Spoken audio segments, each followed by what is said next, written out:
Hi. Just talk about meeting with the owners. Just what is their view? You get a sense of how they feel about how the start of the season has gone. Yeah, not only that, as we're looking back, so we make a lot of decisions and understand, evaluate how those decisions were made, what was the process behind it, have they worked, yes or no. And for some of them, it's still too early, because in football, there is this smile that timing can fluctuate and change relation to what happens in the context. But it's just living there or being there. You see the reception, how they talk to you, how they look at you, the question that they ask, the interaction that you have, and it cannot be any more positive. Again, I'm not talking from my side, but it's a joy to have the owners that we have. And do you get a sense that they're quite calm with you and trusting you fully that you can tell us? Yeah, but it's not in me in particular. I always felt it, probably as well because I am very open and critical with myself and try to put the things on the table straight away, but as well with the rest of the team and the fact how involved they are, with the coaches, with all the staff, with Kate, with everybody that is happening, and really comfortable with that. How impressed have you been? Because I think there's a fine balancing act between being quite hands-on and then also just letting and trusting people to do their job. How impressed are you with them in that respect, where you can oversee it from a distance but still feel connected? I think it's got its moments, and I think it's very important that we all feel comfortable and uncomfortable. And in this sport, elite and the demands that we have is sometimes put the temperature a little bit, sometimes bring it down, and everybody needs it. I'm the first that needs that, and not only from him, from the coaches, from the players, media. It's great to have that. So you are always seeking and to be the best and evaluate and judge yourself in the right way. What's the temperature like now? Very good. Like Mallorca in June, more or less. Thank you. I'm Kat. With Liverpool at the minute, obviously 9 points at the top of the table, we asked you a lot about Man City. But in some ways, is the start Liverpool have had so far kind of shows that it's not just about Man City, it's a wider game out there, and there's teams going to fluctuate up and down. Yeah, well, I think we discussed that after 2 or 3 games already, that there's so much quality in a lot of teams, and it's true that teams have had very different schedules, and that's a very important thing, and teams have various contexts and difficulties than others. So, but after 18, 20, 25 games, we will see where everybody is, and see, hopefully we're going to be there. Do you feel sometimes the context is sometimes missed when it comes to looking at the table? I don't know, but I mean, is that rush, is that willingness to be, it's all about expectations. When you are on the hype or you are frustrated, it's because you expect something. If you expect that Arsenal is going to be in the top 6 and we are third, we are great after 3 and you are looking all the time at the table. When it's just, now it's about winning. Anything that is not, that just creates a different emotion. You cannot get dragged into that. And especially so early in the season, especially when it will happen. So that's for us to control that and just to be analytical and be very thorough on the things that we need to perform at the highest level to earn the right to win. Winning after is something else. With the points gap and obviously the changes at the club that have happened in the last couple of months and weeks, what's it been like to experience all that? And in some ways, does that show the strength of the internal environment at Arsenal that you're able to basically ride and just get on with the task at hand? Yeah, we all want to win, but it's so good sometimes when something happens and it doesn't quite get there, and then you look and say, let's see how people react to that. Really interesting. Honestly, it's a great exercise from the outside to take a lot of notes, look around, put your ears open, and see how people start to talk and behave, and in which direction they go. It's a great one. In that environment, superb. Hi, Mikel. Hi. Just with the players coming back, and you see a very difficult schedule to start the season, as you mentioned.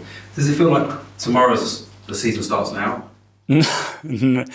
No, but I know what you mean. Tomorrow and after every break, and especially we're going to get into the Christmas period, we know that there is something special in that period, and you have to generate that momentum, and we feel that is the right moment now for us to start building that momentum. We were able to do it in terms of results a little bit earlier, which we wanted, but let's do it now. Can I just ask you as well, David Coote, the referee, and the comments he made on that video. Just what were your thoughts when you saw? No comments. Sorry. Jacob. Mikel, you've spoken about after the Chelsea game about the players needing to show their teeth in this difficult moment. You're talking a lot about the behaviour that you've seen since they've come back this week. What is the mindset? Is it almost like they're angry with what's happened? They're just waiting to sort of correct it? And I think it's a good way to sum it up. So last year we were losing 2-0 there. We scored 2-2 and just watch the footage how we celebrate the goal. And now this season you go up there and you score 1-0 and how we celebrate the goal. It's the bar races, the expectations are higher and you're not satisfied. This team wants more and more. And even if we win, they're going to be willing to do more. And I love that. the way you spoke after the Chelsea game in terms of the equaliser, I think you said it was unacceptable the way it happened. Most people outside the game would probably think that was just a very good goal that Chelsea scored. But is that a sign of the standards that you want from them, the perfection it's going to take from now? I can repeat myself because I said it inside there. In our standards, unacceptable. Yeah.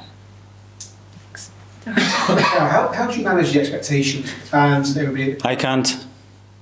Managing, the only thing that we done is promote expectations. Manage them, I cannot.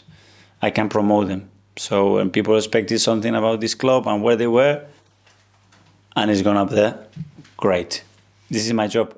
Now it's about delivering with that expectation time and time and time again, which is only one way to fulfill that expectation, winning big trophies. That's it. Anything else is going to be... You don't feel any different to last season at all, the expectations? Yeah, because the last season probably they didn't expect that we could do it again, especially with the level of all the teams and where we were. But we did it. And maybe now the expectations are different. I don't know. Okay. Finally, How Gary. much is the meeting sort of when you go to America is about looking forward to the next year, and how much then is about looking backwards? Because if you look at the next two windows, that's what you would do next summer. Yeah. Well, there are other kind of things across the club, obviously, that that they need more vision in terms of, okay, what's going to happen in 24 months, 36 months.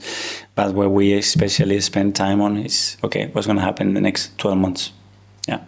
And what happened the previous 6 or 12 months. How much say would you sort of input would you have in sort of the new sporting director? Would you have is that important to you in terms of this? Or would you, in some clubs that having that little bit of friction between the manager and the sporting director is actually quite helpful, beneficial? Well, I can talk about what we are doing right now, and I'm going to be very much involved in that process because we want to find the right person, first of all, and the right person has to be someone who is able to cooperate and make each other better and take us to a different level. That's the objective of it. So, yeah.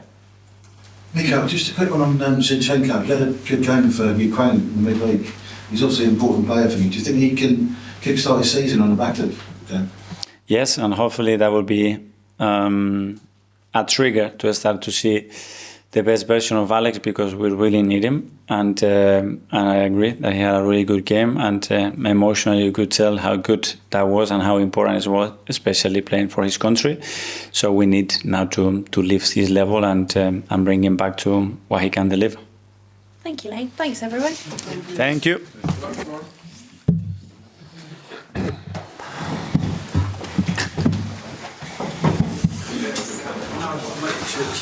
Thank you. See you later. Thank you. See you soon. Thank you.